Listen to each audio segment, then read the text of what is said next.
we go deeper into the Tanya, we sometimes encounter portions that are more philosophical and less touching the heart. So it's a change. Last week we began a discussion, which we will continue with Shem today, and with the help of God we'll finish next week.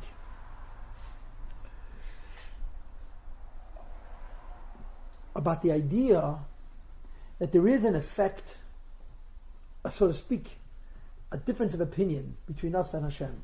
Now, you understand that I don't mean this exactly as I said it, because we're not in the business of arguing with God. It's a bad idea. You know how God operates. He'll let us think we won, and at the last moment, it won't be good, you know. Peninius in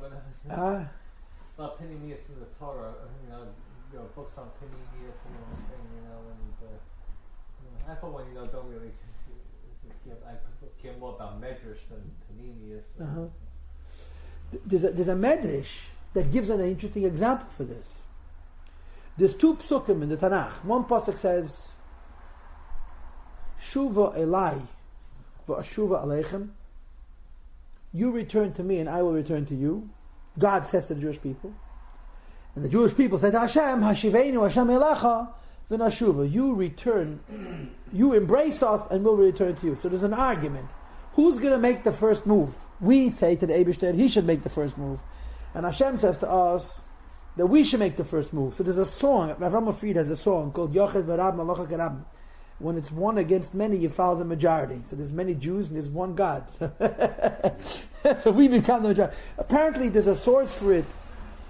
But there's a similar idea here. And the idea is, what is existence for? From our point of view, existence is about getting close to God. Hashem created, we get close to Him. From Hashem's point of view, existence is not simply about getting close to God. Existence is very much about bringing God down. And these are two perspectives, they're 2 points of view, and they really are 2 emphases, 2 different priorities. Is Judaism primarily about the spirit and the raising up, which is how we would like to perceive it? Or is Judaism about the action and the bringing down, which is how Hashem perceives it? Now, of course, all of us know the answer is it's a combination. It's both. And they feed off each other. But the first is our, so to speak, our interest from a perspective of potentially spiritual beings. And the second is Hashem's point of view, because this is the trick. The trick is to bring Hashem to the place which is least suited to case Him, to hold Him. So last week I set the stage. I told you the basic issue that there are many, many explanations given for why Hashem created the world. Chassidus says Hashem created the world, first of all, because He wanted. Which means to say we ultimately don't understand the reason. It's not reasonable.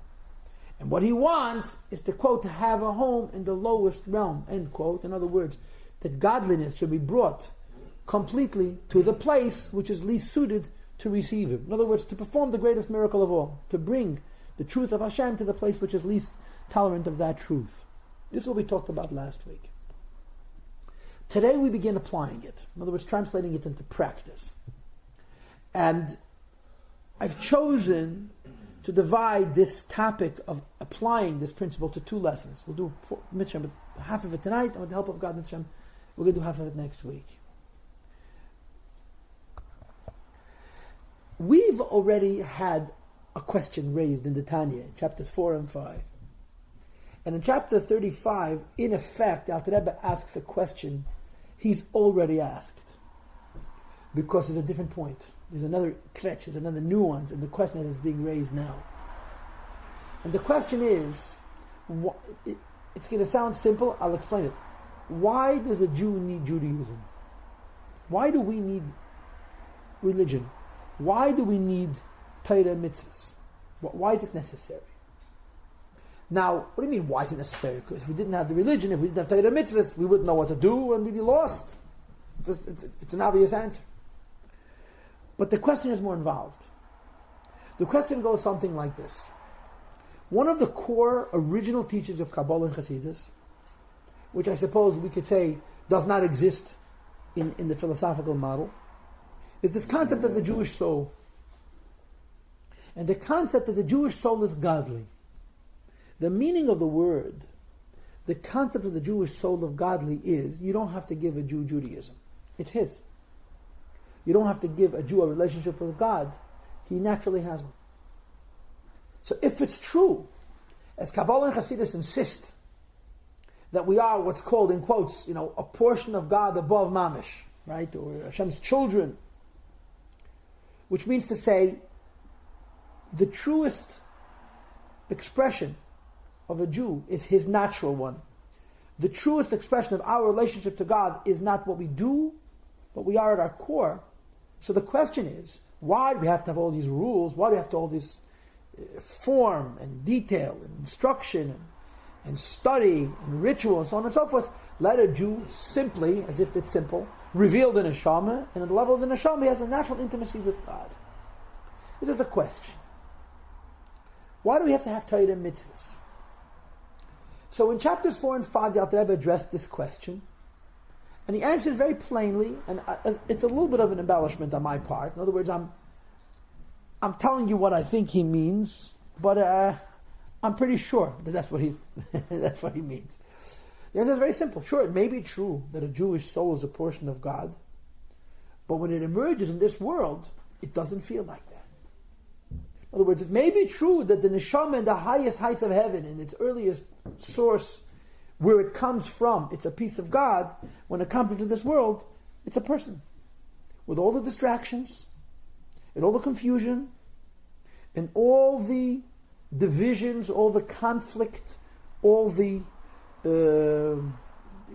interests and influences which are sweeping us in different directions, we're as human as anybody else. The idea that we're somehow of a special soul is entirely academic. It's totally hypothetical. The reality is we struggle like any other human being to find identity, to find peace, to find purpose, and to find a road, a singular path. So, the answer to the question, as it was discussed in chapters 4 or 5, is why does a Jew need Judaism? To connect to God. Period. That's the answer. I may be godly, but I don't know it. In other, more sophisticated words, the soul of a Jew may have a godly origin, but it's become a creation. It's been encapsulated. It's been given a casing, a covering that limits it and conceals over the spark of God, which is at its core. And as a consequence, the idea that my neshama comes from God is entirely hypothetical. If I'm going to be a good person, if I'm going to have a relationship with Hashem, I need Torah and mitzvahs to give me light, to give me direction. So in short, the question is, why does a Jew need Judaism? And the answer is, he can have a relationship with God. What about the fact that we have an inherent relationship with God? The answer to that question is, our inherent relationship with God is covered. And because our inherent relationship with God is covered, if we didn't have Torah, if we didn't have mitzvahs, we would never discover our own identity as Jews. And then the plot thickens. It gets more involved. Why does a Jew need Judaism? Why does a Yid need Torah? Through Yiddishkeit, we have a connection to Hashem. Through Torah, through mitzvah, we have a conscious connection to Hashem. But something deeper emerges. And the greater dimension of this is, only through Torah, only through mitzvah, only through studying Torah and practicing mitzvahs, do we connect to God. The ultimate purpose of studying Torah and doing mitzvahs is to uncover and to discover the inherent connection that exists inside. In other words, a Yid learns Torah, practices mitzvahs, they enlighten his life, they connect, they discipline, they focus, they humble his life. So he should have a relationship with Hashem. So the relationship with Hashem is coming from Judaism, from Torah and mitzvahs. But the point is that eventually through the Torah and mitzvahs that he or she practices, they should discover the inner Jew. They should find out that they have something inside of themselves which makes them inherently Jewish. So step 1 is the Torah and mitzvahs enlighten my life. Step 2 is by the virtue of the fact that Torah and mitzvahs enlighten my life, I discover who I truly am, that I don't know without the help of Torah and mitzvahs. And then the plot thickens even further. Chassidus goes on to say that there's a third dimension. If level 1 is that through Judaism you have a relationship with God, And level 2 is that through Judaism we discover the meaning of our own soul. Level 3 is that once a Jew discovers what the meaning of the word Jew is, in practicing Torah and mitzvahs, he's giving something back to Torah and mitzvahs. When we study Torah, we raise the Torah up. When we perform the mitzvahs, we raise the mitzvahs up. In other words, it's a circle. Initially, without Yiddishkeit, we have no relationship with Hashem consciously. Secondly, through our relationship in Torah and mitzvahs, we are able to discover our own truth. Finally, once a Jew discovers his own truth, the true source of a Jewish soul allows the Jew, in studying the Torah, what's called Lishma. You're doing the Torah a favor by studying it. You're doing the mitzvahs a favor by performing them. This seems to be the model, the pattern, the design of Judaism as it was prescribed in chapters 4 and 5. So to repeat quickly, the question is, if a Jew's soul is a portion of God, why does he need Yiddishkeit? And the answer is, because the godliness of the Jewish soul is covered over. Yiddishkeit reveals Hashem to the Jew. Ultimately, Yiddishkeit reveals to the Jew what the Jew is, that's B. And eventually, the Jew then reveals something more into the Torah through his service, through his or her life. This is the model described in chapters 4 and 5. Now you get to chapter 35. Now, of course, some will say chapter 35 is so far away from chapter 5, we've had ample opportunity to forget. He's entitled to ask the same question again. But we're not going to give the Alter Rebbe that much leeway. We're not going to be that forgiving of him. He asks the same question again. Why does the Jew need Judaism? And he says, listen, you have a Jewish soul, which means to say, you have a mind, you have a heart, you're a spiritual being, right? We're not machines, we're not inanimate, we're not minerals, we're organic, we're alive. What would be wrong with Judaism consisting of human beings contemplating God, using our minds to study God, to contemplate God, and developing very personal, emotional, human relationships with God, and forget the rituals, forget the mitzvahs, forget the Torah mitzvahs. Why do I have to do this, and I have to do it at this time, and this way, and exactly like that, and you can't do it the other way? I have to study Torah here, there, and the everywhere. Let Judaism be very organic, very natural, and everybody will be very happy about it. What is Judaism? It's an exercise into meditation, into developing a sense of cognizance, a sense of awareness of God, until you're passionate, until you're in love with God. Sounds like a solution. And of course, we can compound the question by saying, we have a Jewish soul, and the Jewish soul is a portion of God. Why do I have to study these books and do these commandments? What would be wrong, as they say in some cultures, with being a Jew at heart? There's a rabbi who lives someplace in Canada, who's a big professor. He's also a rabbi, his name is Rabbi Shochat, and he says, you're not allowed to be a cardiac Jew, it's not fair to the heart. You have Yiddishkeit, encompasses the whole body.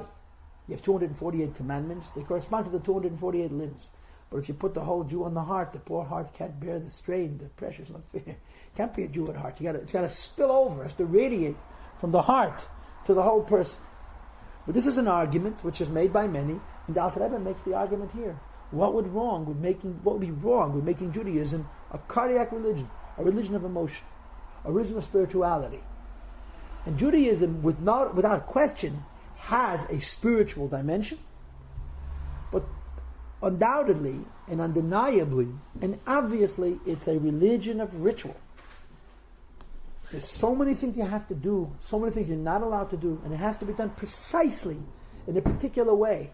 We place so much emphasis on the specifics of the act that how we feel about it becomes less significant than doing it correctly, and it seems so backwards.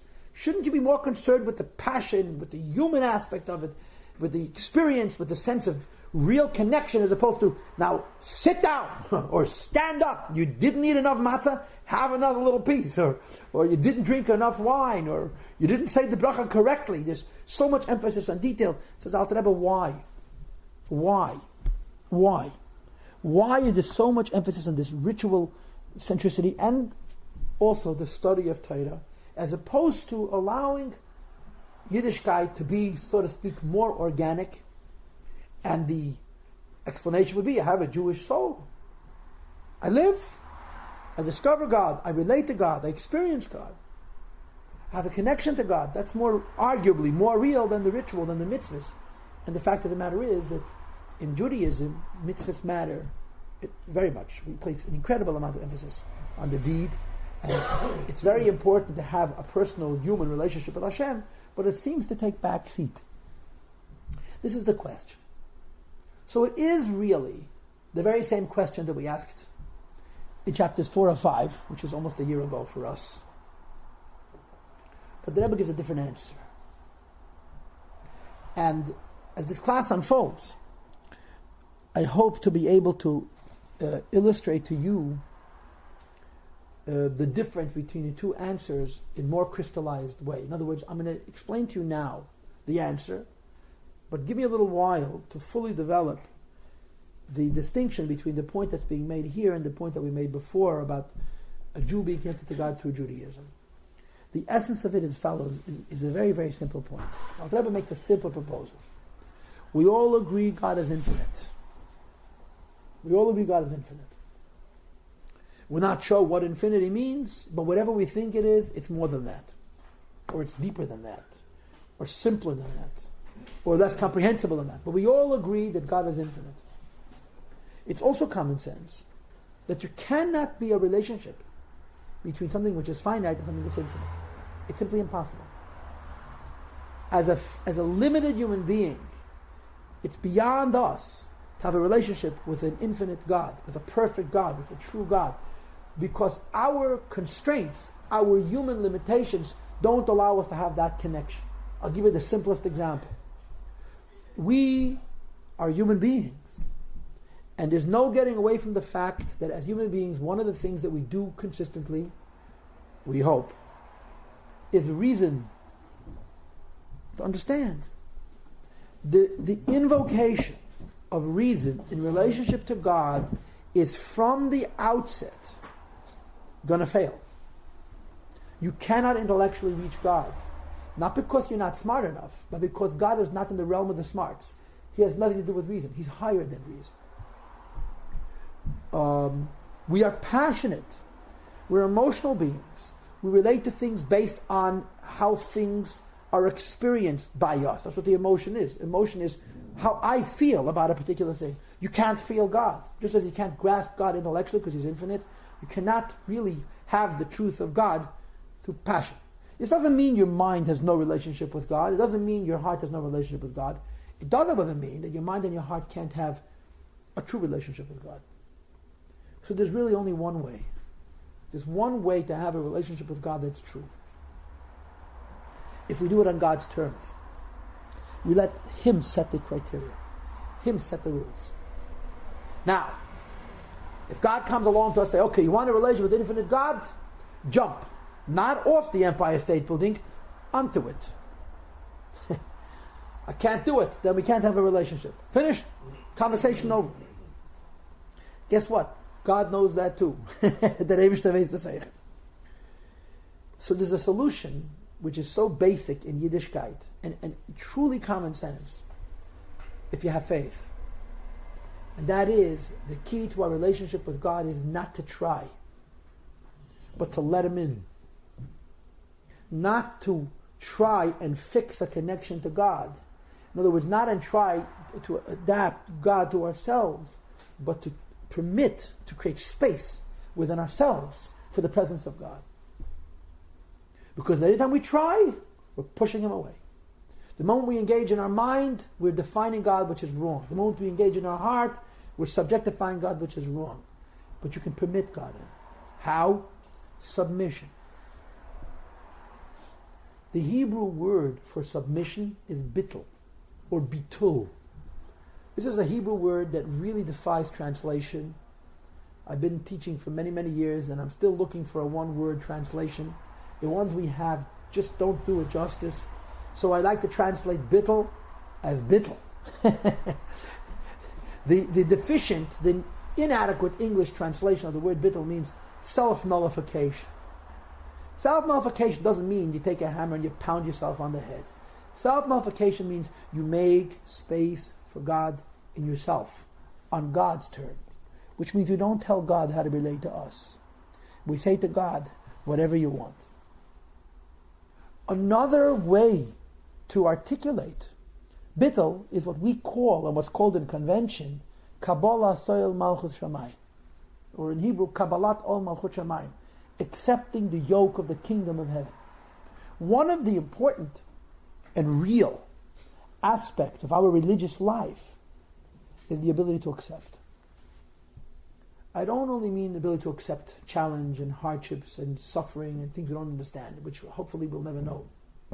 I mean the ability to accept God said I should pray. Okay, I'll pray. God said I should give charity. How much? God said I should put up a mezuzah. I put up a mezuzah. God says I should keep kosher. I keep kosher. It's not so much what we're doing, but that we're accepting. In other words, mitzvahs are dynamic. Every mitzvah has a different meaning. Kashrus means one thing, tefillah means something else. But there's something constant about all mitzvahs. God said. And in the performance of mitzvahs, we have a choice of emphasis. Why am I putting on tefillin? What do you mean why? Tefillin is an incredible mitzvah. It's about the idea of binding the heart and the mind. Everybody knows the incredible contradiction and conflict between the mind and the heart. And this fusion, this bringing together of the mind and the heart is called Exodus. There's so many different beautiful insights that explain film. But there's a simpler one. Why am I putting on film? God said so. Why putting up a mezuzah? Why putting up a mezuzah? My entire domain, the home that I live in, the streets I'm going to walk on, are filled with Shemed Das Yisrael, with the presence of God and the protection of God, and on and on and on and on. Or, why am I putting on mezuzah? Hashem said so. The latter is simple. It's not sophisticated. It's not enlightened. But there's a submission. There's a bittul in it. Says the Alter Rebbe, this is the way you reach God. You reach God not by trying to, but by getting out of the way and letting Him in. So, why does a Jew need Judaism? And the answer is, any effort we would make to develop a relationship with God would in part push Him away. It wouldn't mean we wouldn't have any relationship with Him, but we wouldn't have a relationship with Him on His terms. We'd have a relationship with Him on our terms. If we intellectualized about God, if we developed passions about God, in other words, if we created a God that fits our size and our tendencies and our personalities, it's still a good thing. But it's not relating to the infinite. It's not relating to the truth. It's qualifying the infinite and the truth to suit us. So the only way to get to God, truthfully, is on God's terms. And the Hebrew word that indicates this is the word bittul. Put yourself aside. Let Him in. Which means that when you do a mitzvah, what is the reason? God said so. All the other reasons are true too. And they're incredibly meaningful. But the issue is not kosher is for spiritual health and all kinds of mystical reasons. Kosher is Azaya Darebishta Gehesen. So said God. In that simple act, we are closer to the truth than in all of the scholarship, in all the profundity, in all the passion we will ever develop. Because it's on His terms, not on ours. So the answer to the question is, why does the Jew need Judaism? In chapters 4 and 5, the answer was, because without Judaism, a Jew has no connection to God. In chapter 35, the question is, why does the Jew need Judaism? And the answer is, because in Judaism there's submission. In Judaism there's the capacity for bittul. Bittul means, get myself out of the way, so the God that I relate to is God on His terms, not on my own. Kabbalah Seil Malchus Shamayim, accepting the yoke of the kingdom of heaven. And this is a core component of our religion. That it's on the Eibishter's terms. Now, chapter 35 is famous amongst Chabad Hasidic philosophers because there's a statement made here which is very radical. It's a very, very powerful statement. And I'm compelled, I feel needy to share with you the language, the form. The Alter Rebbe wants to impress upon us the degree to which what we just said is true. How true is it that any time we try to develop a relationship with God, we push Him away? And when we allow God to set the terms of the relationship is true. The Alter Rebbe illustrates it in the following way. He says, listen, there's so many different types of Jews. Right? There's simple Jews. There's more sophisticated Jews. There are struggling Jews, I mean spiritually struggling Jews, and then there are holy Jews, pious Jews. Right? There's a Rasha, there's a Beinani, there's a Tzaddik, there's an imperfect Tzaddik, and there's a perfect Tzaddik. There's so many different levels. The holiest of Jews, of course none of us has had too many opportunities to meet such people, are people who are so incredibly tuned into God that's unreal. They have special souls, they have transparent bodies, the Yetzer Hara has been transformed, and their entire existence is in the light of God. Says the Alter Rebbe, the perfect tzaddik, who is completely without resistance whatsoever, who has zero friction. He's completely a fluid conduit to God's presence. In his love of God, in his personal passions for God, there is yesh, there is ego, there is himself. A perfect tzaddik is called yesh misha oyev. If our relationship with God is based on love, our relationship with God is based on our ego. In other words, what does love mean? I love God. I desire my relationship with God. In Hasidus, by the way, the applied definition of the word love is want. That's how it's explained, to give it a sense of reality. The holiest, most pious person who is in love with God, that means that he wants God, it's the God of his definition that he wants. Because the God of truth, the perfect tzaddik, is as ignorant of as the simplest person is. And in a ritual, and in a mitzvah, where you and I and that great tzaddik are identical, you have the truth of God because of the submission aspect, because of the bittul aspect. So why does the Jew need Judaism? It's the only way to really get to God. That's his point. There are ways to feel like we're getting to God. There are ways where we can intellectually approach the concept of God. If you want to touch God, do a mitzvah. It is the ritual. There's no doubt. The ritual is holy. The ritual is godly. The key aspect in that process that gives credibility to the performance of a ritual is I am submitting to God on God's terms, and therefore I am not creating my relationship with God. I am allowing God to create my relationship with me, and He's infinite, so He can pull it off. And for this reason, mitzvahs, rituals, become the center of Judaism, become very, very, very important. Is there any contradiction? Because, like, somebody, like a person, learns Hasidus before davening. So basically, davening is for mitzvah from God and for putting in front of this mitzvah from God. So the person postpones this mitzvah to learn Hasidus. So person learns Hasidus to develop relationship, interaction relationship with God. So when person learns Hasidus, develop interaction relationship with God, he pushing a little bit for 15 minutes, for half an hour, for hour, the mitzvah of putting feeling and davening. So is it any contradiction with? Yes, absolutely a contradiction. And the answer is we need motivation to do the action. The point of all the learning Hasidus and all the meditation is to appreciate the mitzvah, not to appreciate the emotion and the idea, but you need to appreciate the act. So you need to be conditioned. You know, one of the most emotionally charged Chabad stories. There was a Lubavitcher Chassid, a very great Chassid, who was an incredibly diligent, hard-working Jew, who died relatively young. Let's say he was 50 when he died. And he was laying on his deathbed, and he said, I am dying this young because I pushed myself so far. He says he hadn't slept on a bed in 40 years. Since he was 10, he hadn't slept on a bed, he slept on a chair. He says, and because of this, I won't put on tefillin tomorrow morning. He says, I would sacrifice all the 40 years of my hard work and my incredible in-tuneness to God to put tefillin on one more time. This was his comment. This comment of his was repeated to the Rebbe, to the fifth Lubavitcher Rebbe, to the Rebbe Rashab. And the Rebbe Rashab said he's right. One film is more valuable than 40 years of his kavya. But it takes 40 years of condition to appreciate that. The bottom line is, Hamaisehu ha'iked. You got to do the mitzvahs. All of the inspiration, all of the spirit of Chabad is to give us an appreciation for Kabbalah. But your point is well taken. But appreciation is what coming from myself. So only I can develop my appreciation.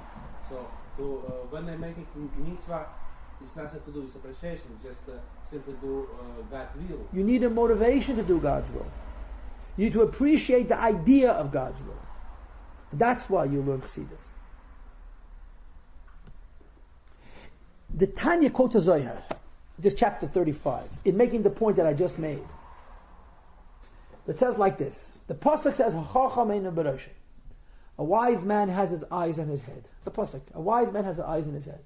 So the Zohar says, really? And fools have their eyes where? Everybody has their eyes in their head. What is the Zohar? The pasuk says, "Chacham eino b'roshei." A wise man has his eyes in his head. And the Zohar answered, a wise man has his eyes above his head. He's aware that above his head is the presence of the Shekhinah. And he focuses, the Shekhinah means the presence of God. And he focuses on the presence of the Shekhinah which is above his head. And the Zohar goes on to say, King Solomon shouts, that's a lashon, Shlomo Melech, Shlomo Malka Tzavach. King Solomon shouts, V'shemen al reish lo yachzir. Make sure to fuel the fire which is on your head. That means, above every one of us there's a candle, there's a presence of Hashem. Like a fire, the human being is a candle. Our body is a wick. Above each one of us there's the presence of the Shekhinah. You have to hold on to it. You need fuel. What is the fuel that allows us to hold on to the presence of God which is above our heads? Mitzvahs. So Chacham eino b'roshei, a wise man remembers, it's not my intellect, it's not my scholarship, it's not my passion, it's the presence of God above me. And I preserve the presence of God above me by fueling my candle. And I fuel my candle by doing mitzvahs. So certainly, as a wise man, as a deep person, intellectually and emotionally, have a very profound relationship with Hashem. But in the end, the truest relationship that I have with Hashem, with God, is the relationship I have with God on God's terms. And I preserve that relationship through action, through doing mitzvahs. So we have a different answer to the same question. Why does a Jew need Judaism? In chapters 4 and 5 it was to connect to God. In chapter 35 it's to connect to God on God's terms. To have this bittul, this humility that allows us to allow Him in, so to speak, on His terms rather than our own terms. This is the foundation, this is the basis. Then comes level 2, second point. If you examine Judaism, there are two things that strike you. Once we've established this initial point, that in Judaism we need to allow God in on His terms, and we do that by submission, by acts of bittul, two questions arise.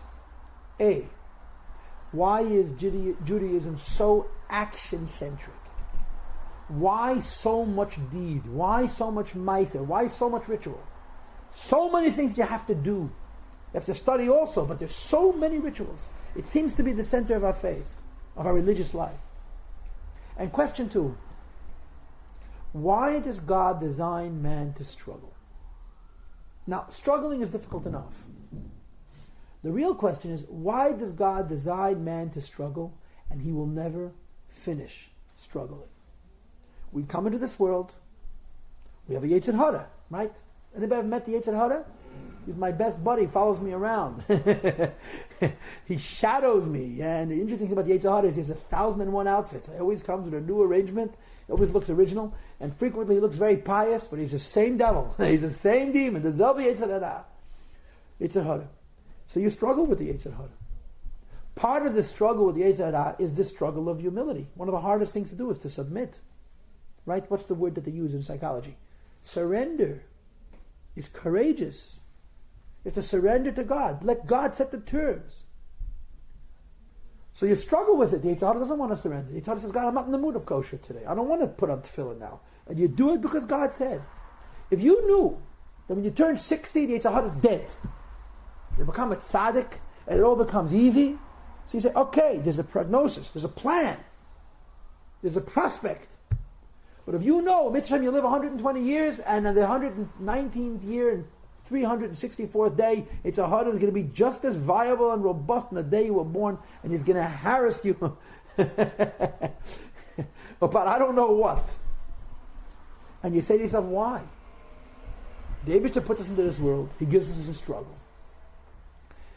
The end of the struggle, according to the model of chapter 35, is to be able to submit, is bittul, to accept God on God's terms rather than our own terms. Hey, shouldn't it end eventually? Shouldn't we win? So these become the two new questions. Once we've accepted this idea of bittul, that in order to have a relationship with God, we have to allow God in by submitting, we approach these 2 points. Why is Judaism so ritually centric, and why does the fight never finish? Now, for them, it's a very simple thing. When you submit to God, what are you submitting? And I'll explain. Let's say you study Torah. Okay? Now, a lot of us enjoy that. Okay? And sometimes I enjoy it too. You know, the famous story, a chassid comes to his Rebbe, to the Tzemach Tzedek, and says, Rebbe, what should I do? I don't like to study. So the Tzemach Tzedek says, yeah, what should I do? I love to study. Point, please, if you love to study, then studying Torah is not doing God's will, it's doing your own will. And if Judaism is about putting aside your will for the will of God, the one who struggles is closer to the truth than the one who finds it meaningful and rewarding. Right? So you study Torah. What are you submitting? What are you giving God? Your mind. When you put on tefillin, what are you giving God? Your arm. When you give tzedakah, what are you giving God? Your wallet. So the Rebbe makes this argument. Sure, from a spiritual perspective, from the point of view of chapters 4 and 5 in the Tanya, if the purpose for Judaism in getting close to God, we could argue that studying Torah is ideal. It's a much more meaningful, it's a deeper relationship with the Eibishter. But if you appreciate that Judaism is about submission, and that the idea of submission is that by me humbling myself, I'm opening myself up and allowing God in. To where? When I study Torah, I'm allowing God into my mind. When I do mitzvahs, I'm allowing God into my body and into my animal soul. And he makes the point, which is, so to speak, the essence of this entire discussion. The discussion goes like this. We have an interest, we have an interest, and God has an interest. Our interest is to get as close to God as possible. God's interest is for us to bring Him to as remote a place as possible. Where are you bringing God lower? In studying Torah and doing a mitzvah.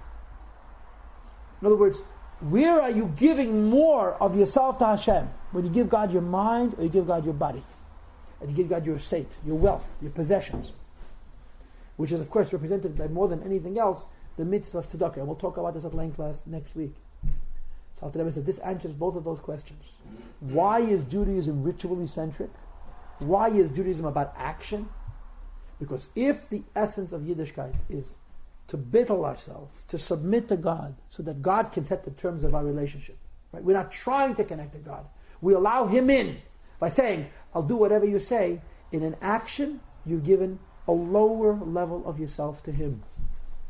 And he makes a point, Alter Rebbe does, which is interesting, and to be candid, it's a little bit hard to understand. This is what he says. You have a godly soul and you have an animal soul. And then you have a body. Right? The godly soul is holy. The body, as one of the Chassidim described it, it's a boiling sack of meat and bones. The animal soul is the bridge to the godly soul and the body. When you study Torah, you give God your mind and your godly soul. That's it. When you do a mitzvah, you have to engage your body. If you're engaging your body, you're engaging your animal soul as well. Now, your animal soul doesn't want to put on film. Your animal soul wants to eat pizza. Or let me be refined about it. Your animal soul is prepared to put on film as long as you can explain it to him. He'll keep kosher if you give him a rational explanation. But this idea, just because God said that's why I do it, the animal soul says, excuse me, I'm not a lemming. I'm not a yes man. I'm an intelligent human being. So you say to him, you're intelligent? Understand. If you want a connection with the infinite, you have to submit. He said, I can't relate to that. So when you do a mitzvah with your mind, your godly soul is being submitted to God, your mind is being submitted to God, and the animal soul isn't being bothered. When you do an act are done with your hands, acts are done with your feet, acts are done with the physical parts of your body.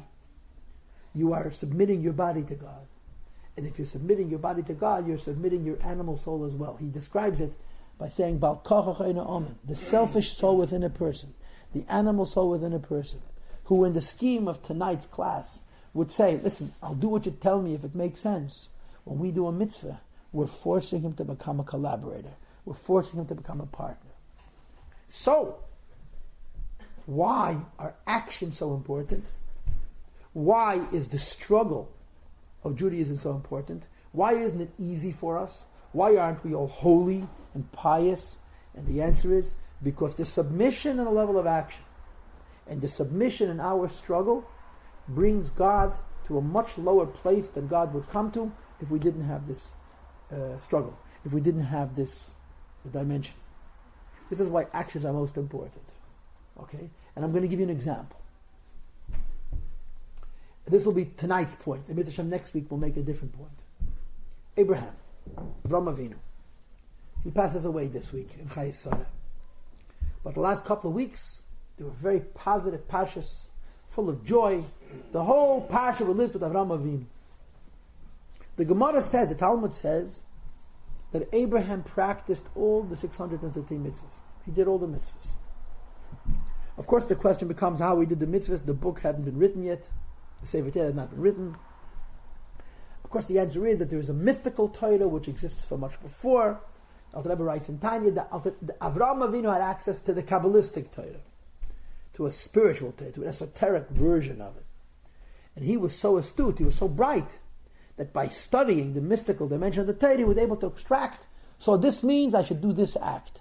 That means I should do the other act. The third meaning, and so on. So the Gemara says that Avraham Avinu kept all the mitzvahs. Right? We know from the Chumash and from the Shas that there were many great people who studied Torah. Like Noach. Noach knew what's kosher and not kosher. He had to know which animals to bring in pairs, which animals to bring in sevens. So he studied Torah, but he didn't do mitzvahs. Our Avos, our patriarchs, not only studied Torah, they did mitzvahs. So the question becomes, why didn't Abraham do the act of circumcision? He kept kosher, kept Shabbos, he put on tefillin, whatever those things mean. How come he didn't circumcise himself until God said circumcise himself? Why? And the answer is very simple. Nothing that Abraham did involved submission. He took it. God didn't give it to him. And Abraham understood this. He was a very spiritual person. He was a very intelligent person, a very smart person. Somehow he was able to access a knowledge on some esoteric plane. So you're talking about a great mystic and a deep intellectual who has access to secrets that most people can't even relate to. And he was able to translate these secrets into rituals, and he did the mitzvahs. But it's all his understanding. There was nothing in Abraham's life that involved submission except when God said, do this because I said so. And Avraham Avinu knew, Abraham knew that the one mitzvah he will be able to do with submission is bris. He says, I'll wait. I'm not going to do this until God tells me to, because when I do it, because God told me to, there will be an expression of truth that cannot exist in any aspect of my religious life, notwithstanding how extraordinary it is, because my religion is defined by me, my bris is going to be defined by God. So he waits 99 years, God says to him, do a bris milah, and Avraham Avinu does it. Now, we have to assume that Abraham knew the mysticism of bris like he knew everything else. But when he performed that bris, more than anything else, he was doing what God said. And this, incidentally, the Rebbe writes in the Siches, is why we do a bris at the age of 8 days old.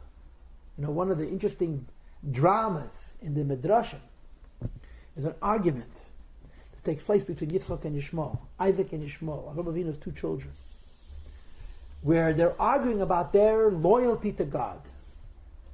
And Yishmael says to Yitzchak, I was 13 years old at the time of the bris, I was 6'4" and 180 pounds, and nobody could hold me down. You understand? If I had a bris, it was with my acquiescence. They didn't tie me up. I did it because I approved. You were a kid of 8 days old. What kind of choice did you have? And Yitzchak said, that's exactly my advantage. That when I did a bris, it was entirely on God's terms. So Yishmael laughs and says, entirely on God's terms? You have no choice. You're a baby. They held you down. You know, a Sunday, you hold the kid down, does a bris. So Chassidus talks about this and says, Yishmael had a mitzvah of bris, and he did it. But he understood Avraham had a bris. There was a mitzvah. But he understood that he needs to submit. Yitzchak only submitted. There was no understanding. The only ritual, the only mitzvah we do with children is bris milah. Why don't you do mitzvahs with children? Because there's no point. If you do a mitzvah with somebody who doesn't have any choice, they haven't done it. So you wait for a person to become mature, and in Jewish law, that's the age of 12 for girls, the age of 13 for boys. You say, now you have to put on film. Now you have to keep Shabbos. Now you have to keep kosher, and so forth. So they have choice. The exception is bris. Because in bris, this is the covenant between God and man, God and his people. The key contribution that we make is submission.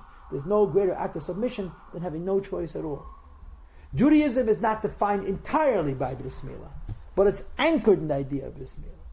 So the point is that, getting back now to Avraham Avinu, Avraham waits till he's 99 to do a bris because he wants to establish a covenant with God, not on his terms, but on God's terms. And there's another aspect. And the other aspect is very, very meaningful and very, very significant. The Medrash tells us, it says in the holy books, that when God created his world, he created it in a polar way. Polar way means an extreme way. Either one extreme or another extreme. The poles were, you as a human being could be very holy and very pious. You as a human being could be very earthy and material. But you couldn't have a combination. You wanted a relationship with God, you had to be completely in the clouds. You were not prepared to have a relationship with God with this degree of extreme, so then you had no relationship with God at all, your life was entirely material. There was no balance. When God gave us the Torah at Mount Sinai, a new dimension was added. And the new dimension that was added was that we can actually take physical things and make them holy.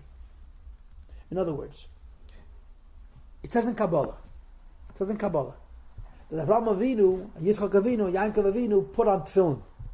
Okay? But they didn't have phylacteries made of leather and straps and parchment and all that other stuff. They did it through meditations. So it says in Kabbalah, don't ask me why, but it says in Kabbalah that Yaakov Avinu put on tefillin by using a series of sticks. Okay, there's sticks mentioned in the Chumash. It says in Kabbalah that Yaakov Avinu did the equivalent of putting on tefillin by using sticks. What happened after Yaakov Avinu finished using these sticks for tefillin? He used them for firewood, or whatever it is, pitches for his tent. In other words, he took a stick, he used it for some kind of mystical purpose, some kind of meditation. When the meditation was over, the stick was a stick. What happens today with a pair of tefillin? If a pair of tefillin becomes useless, it becomes unfit to be used, you don't throw it out.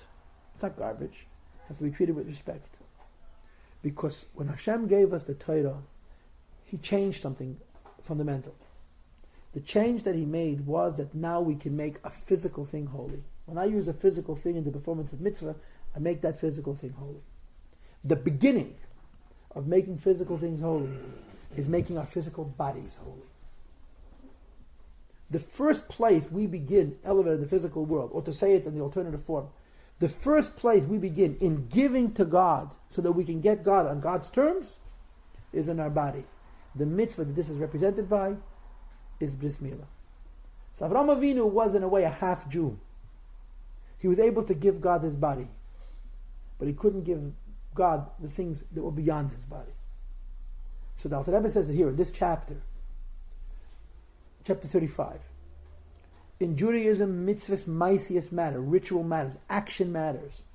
Because when you do an act, you give God your body. When you give God your body, you're automatically giving God your animal soul. And when in that act of submission, you're making yourself a vehicle, you're making yourself a vessel to experience God, to bring God into your person. Not on your terms, on God's terms. We had a discussion several times in the Tanya. In the past, we had several times a conversation in the Tanya that went more or less like this.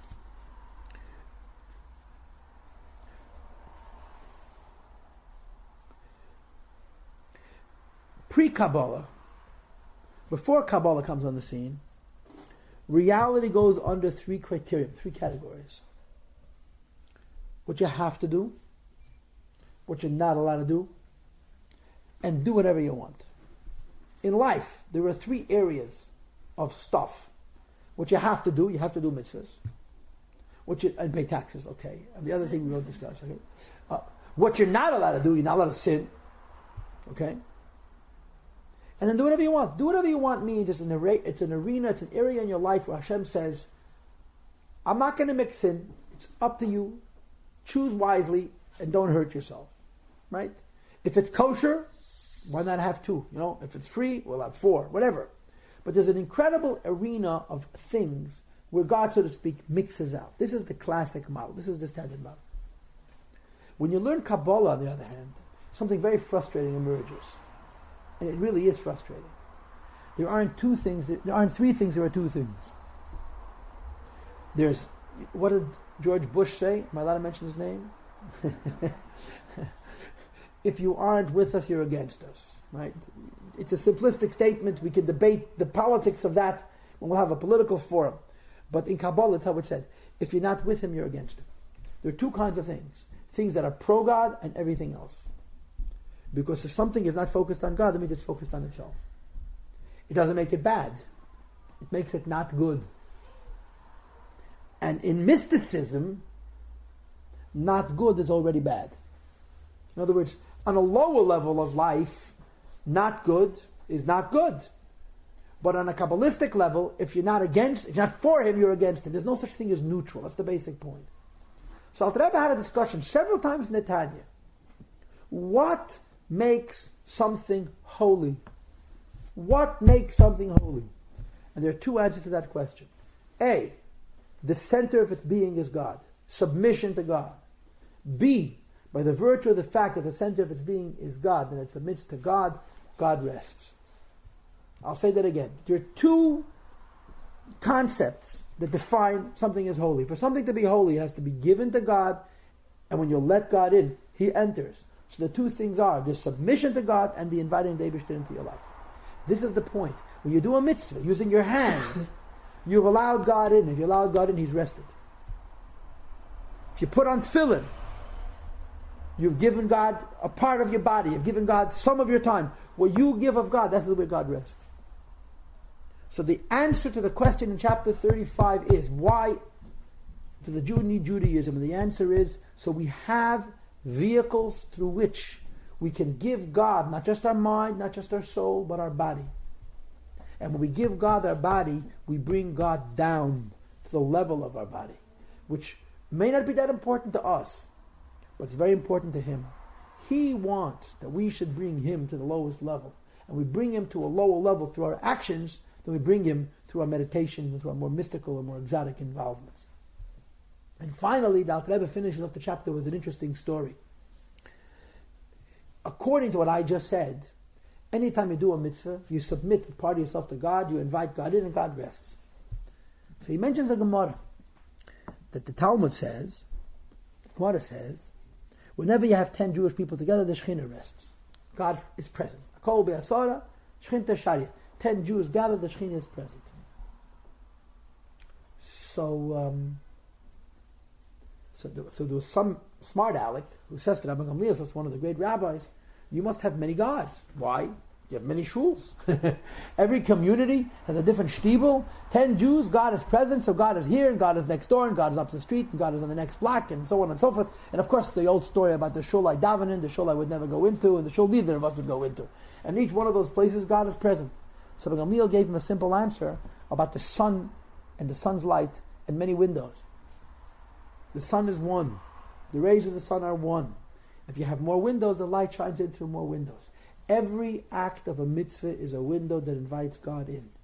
Anytime we do a religious act, a Jewish act, the submission brings the Eibishter into our person. It invites the Eibishter into our lives. This is the message of tonight's Tanya. That in Yiddishkeit, action is important. Action is important, first of all, because of the submission element. And second of all, action is important because we're bringing God to a lower levels in ourselves. And this is something which is, I suppose, very encouraging. we look around and we see people who seem to have it easier than we do. I don't mean it financially, although I mean that too, but we'll discuss that at a different time. How come for some people Yiddishkeit is so easy? And how come for some other people Yiddishkeit is such a terrible struggle? Some people just take to Judaism like a fish to water. It just makes sense. You have to daven, you have to learn, you have to do mitzvahs.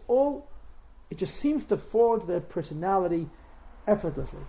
And another person finds himself constantly fighting with himself about the same issues repeatedly over and over and over again. He says, my gosh, you want me to do this? Make it easy. Make it manageable. What is the answer? The answer is, if we view Judaism from the submission perspective, the more we struggle, the more profound the act of submission. The more profound the act of submission, the greater connection we have to God.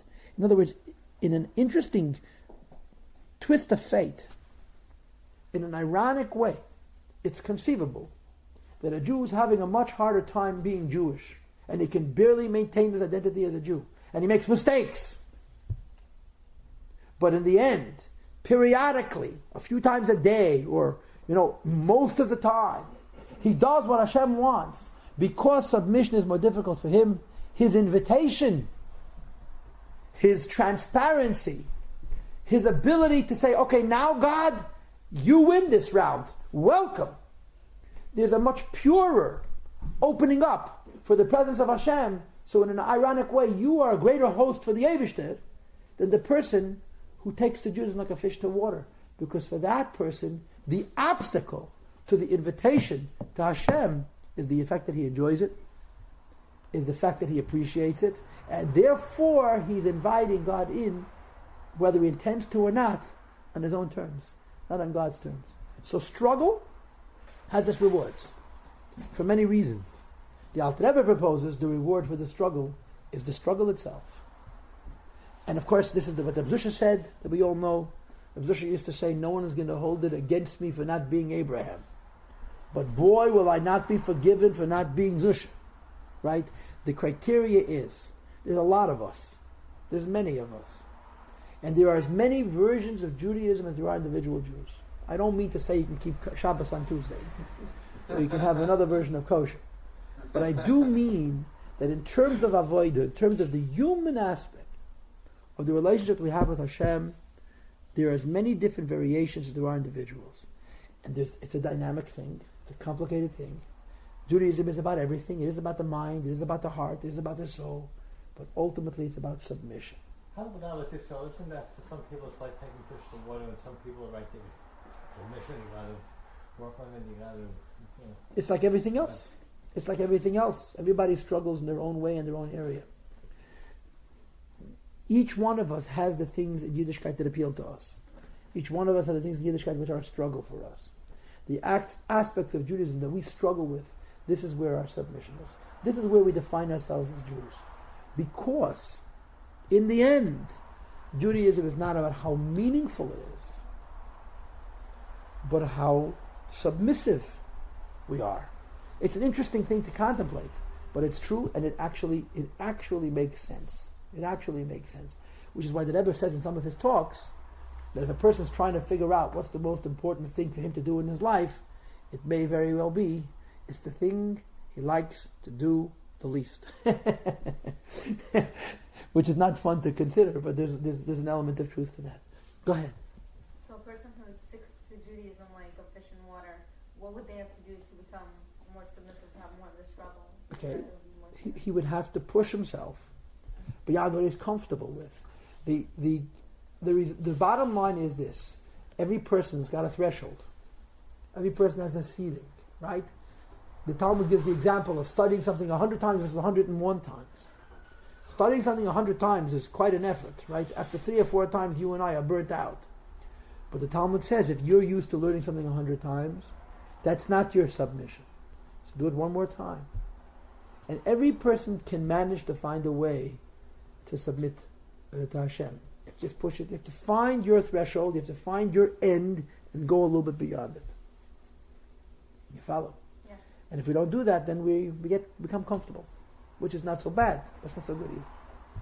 Okay. Does this mean if tzaddik or benoni which lady reach very very high level, and they don't have like too much. I mean, tzaddik doesn't have too much struggle if he doesn't fight with his years ago. Have you ever been a tzaddik, by the way, just for the record? No, just Okay. No, but that's what Tanya says. They have no struggle. No, the tzaddik doesn't have years ago, so He doesn't have Yetzer Hara about doing Averis. But he has Yetzer Hara. Don't worry. Everybody in this life has a struggle. Don't worry. Got plenty of company. All of us struggle. The only difference between your struggle and his struggle is that his struggle he didn't tell you yet. That's the only difference. And your struggle, you know. Of course. But he just told me that before you arrived. Just a quick question. Is it possible to push yourself too far past your threshold? What do you think? I'm not sure. I'm asking you. You're really not sure. Yeah. The rule of thumb is very simple. What doesn't break you makes you. But what breaks you can't fix. What if you want to change, you want to improve, you want to grow, and you're trying to improve, but you do too much. That's no good. That's why all of us need counsel. It's not a good idea to live on a desert island. Everybody needs counsel. And counsel means to know what is correct for me and what is incorrect for me. I'll tell you a story. Okay, now we're going to waste time. It's all your fault. We're going to daven Ma'ariv on time tonight, and now it's messed up. Story. I want to share with you a story. I think I've told you the story before, but it's to me, it's such a Hasidic, such a deep story.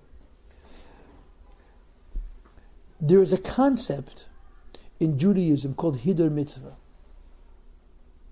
Hidur Mitzvah means doing mitzvahs beautifully, doing mitzvahs exactly, doing mitzvahs with greater care. And there is a fine line between being extra religious and plain simple meshuggah. You know,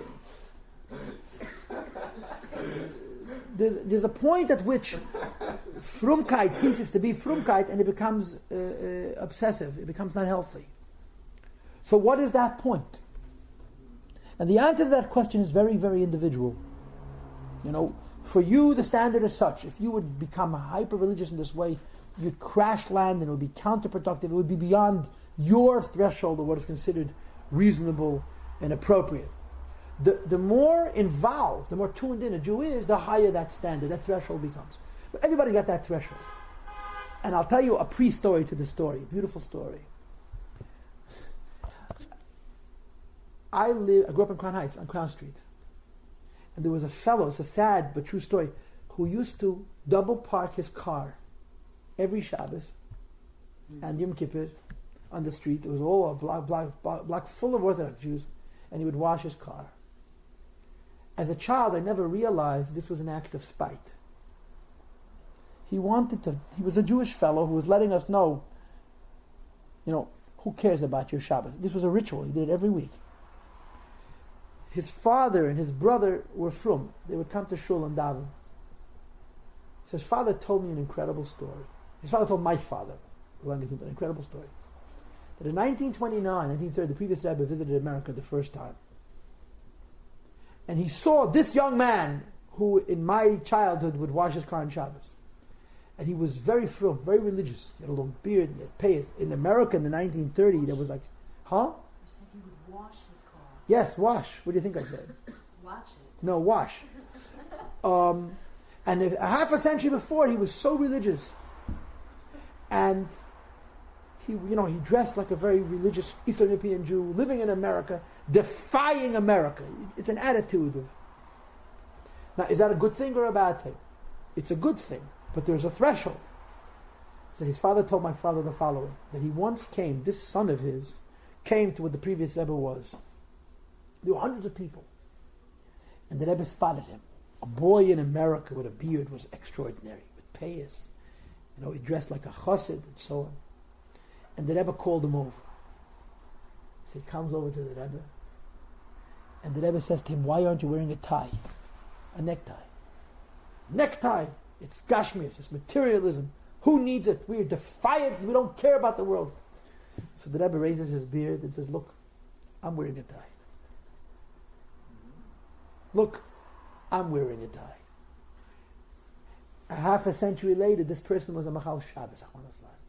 In other words, the Rebbe sensed that it wasn't religion, it was Mishagas. The Rebbe says it's got to be grounded. This is a story to the story. Now comes the story. There were Hasidim who were incredibly particular about mitzvahs, and they pushed themselves past their threshold all the time. But they knew the limit. The limit is that it has to be consistent. They have to be where their religious precipice, where the religious edge is. And the way they maintained that was that they would consult the Rebbe. They didn't just take on extra strictness because they had a whim. Anytime they wanted to take on a new aspect of religiousness, they would come to Lubavitch, go into the Rebbe and say, Rebbe, I'm thinking to take on this chumrah, and the Rebbe would say yes, or the Rebbe would say no. So one of these Hasidim, his name was Abitzchak Masmid, Abitzchak Masmid, who was an incredibly pious Hasid, once took upon himself a particular hidden mitzvah. I don't have time to tell you all the details, I'll tell it to you a different time. And he did not consult the Rebbe. And it happened that a chassid who was much older than him, who could have been his father or his grandfather, met him and demonstrated to him that he has not taken on that strictness, that he wasn't taking that higher standard that Rabbi Yitzchak Masmid had adopted for himself. A little while later, Rabbi Yitzchak Masmid met the Rebbe, and there happened to be a person who witnessed both halves of the story, so he was able to put the story together. He walked into the Rebbe and he started to cry. So the Rebbe tells him, what are you crying about? He says, Rebbe, I took on an extra strictness and I didn't consult you. In other words, have I crossed the line from Frum to Meshuggah? And he proceeded to tell the Rebbe, what are you taking on? He says, Rebbe, I never take on a chumrah, I never take on a strictness without consulting you. I did it this one time. Did I make a mistake? The Rebbe says, no, it's fine. It's okay. For you, it's a legitimate chumrah. And he stood there and cried. And sort of argued with the Rebbe. Maybe I made a mistake. The Rebbe says, no, it was fine. Maybe I made a mistake. The point is that the criteria for submission is to push yourself past your limit. What is right makes you grow. What is wrong destroys you. And this is why we need counsel, right? If you can't have a counsel from a rabbi, at least from a peer, somebody else who can say, it's good to push yourself. It's always good to push yourself. But the line between pushing yourself to the point where you achieve growth and where that becomes exceeded and becomes destructive is fine. Okay?